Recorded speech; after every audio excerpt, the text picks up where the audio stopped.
Celui qui pense connaître ne peut plus connaître. Nous allons répondre à la troisième question de la sœur Lurlaine.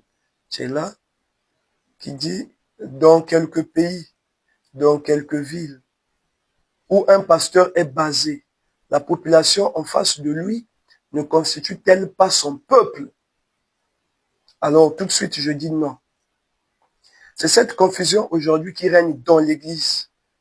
Et ces hommes-là qui se disent envoyés de Jésus-Christ font cette erreur. Parce qu'on se dit que je suis au Congo, et donc les Congolais représentent le peuple vers qui Jésus m'a envoyé. D'où nous entendons parler l'église du Congo, l'église de Pointe-Noire, l'église de Kinshasa, l'église de... Voilà. Et donc ça, c'est pas ça le peuple. Charnellement, on peut dire que les habitants qui peuplent le Congo constituent le peuple congolais. On peut dire le peuple ivoirien, le peuple français. Mais spirituellement, c'est pas comme ça que le peuple est défini. C'est pas comme ça que le peuple est déterminé. Nous vous avons dit précédemment que dans la Bible, il existe deux peuples. Pourquoi deux peuples? Parce que Dieu a fait le choix de son peuple lorsqu'il a choisi Jacob. Quand il fait le choix de Jacob, il dit, tu as lutté avec les hommes, tu as lutté avec Dieu, tu es sorti vainqueur. Désormais, je t'appellerai plus Jacob, je t'appellerai Israël. Et d'Israël est né 12 fils, qu'on appelle aujourd'hui les 12 tribus d'Israël, qui peuplent donc le pays actuel, le pays d'Israël. Et donc les Israélites sont donc là, la descendance de Jacob, qui est Israël, qui est donc le peuple que Dieu a choisi. Et le reste, qui ne faisait pas partie du peuple israélite, était considéré comme les païens. Donc ici dans la Bible, nous avons les Israélites et nous avons les païens. Donc nous avons deux peuples. Donc vous voyez que le peuple là n'est pas défini en fonction du lieu, non. C'est en fonction du choix. En choisissant Jacob, ceux qui sont nés de Jacob étaient donc là le peuple de Dieu. Et le reste était considéré comme des étrangers, comme des païens. Et au regard de cette connaissance-là, nous avons donc deux peuples. Le peuple israélite et le peuple païen. Et nous avons constaté dans Matthieu le chapitre 10, le verset 5, il dit, n'allez pas vers les païens, n'entrez pas dans les villes des Samaritains, allez plutôt vers les brebis perdues de la maison d'Israël. Et donc Jésus a envoyé l'apôtre Pierre vers les brebis perdues de la maison d'Israël. Donc là, il a circonscrit le peuple de Pierre, qui est le peuple israélite. De l'autre côté, il a choisi l'apôtre Paul et il a envoyé l'apôtre Paul vers les païens. Et il lui donne un message pour annoncer aux païens. C'est là où nous disons, à chaque peuple correspond un message. Quand Jésus choisit Pierre, qu'il envoie vers le peuple israélite, il lui donne un message. Le royaume de Dieu est proche. Il choisit Paul, il envoie Paul vers les païens. Il donne un message à Paul. 1 Corinthiens, le chapitre 1, verset 17 à 18. La prédication de la croix.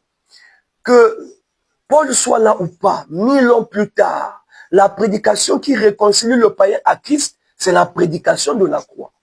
Et donc, aujourd'hui, si quelqu'un se dit que Jésus m'a envoyé, il doit d'abord savoir, nous sommes dans quel temps? Nous vivons quel temps? Aujourd'hui, est-ce que nous sommes toujours en face du peuple païen? Est-ce que le peuple a changé? Aujourd'hui, nous sommes en face de quel type de peuple? Pour qu'on ait quel envoyé aujourd'hui? Donc le pasteur qui se dit Jésus m'a envoyé, c'est déjà là une erreur.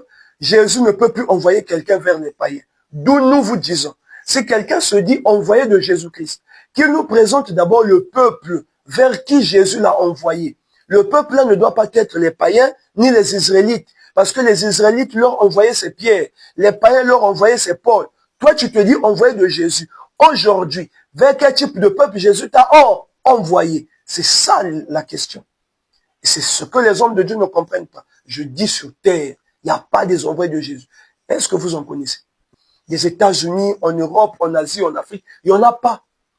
Mais moi, je connais un.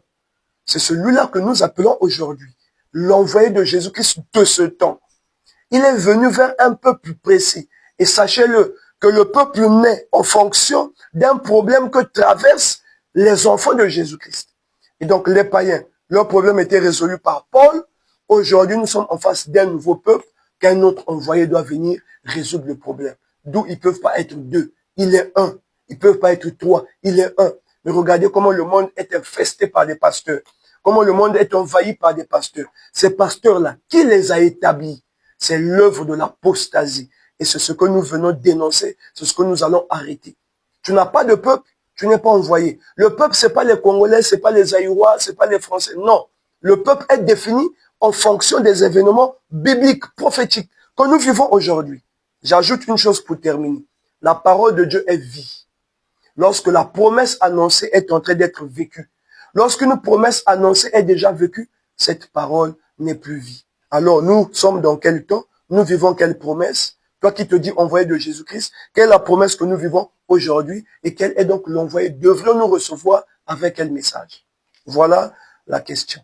Et donc, je termine, la sœur, partout dans le monde, tous ceux qui sont en face des pasteurs, là, déjà ce ne sont pas leur peuple à eux, et ces pasteurs-là n'ont pas de peuple, ce ne sont que des imposteurs. Merci beaucoup.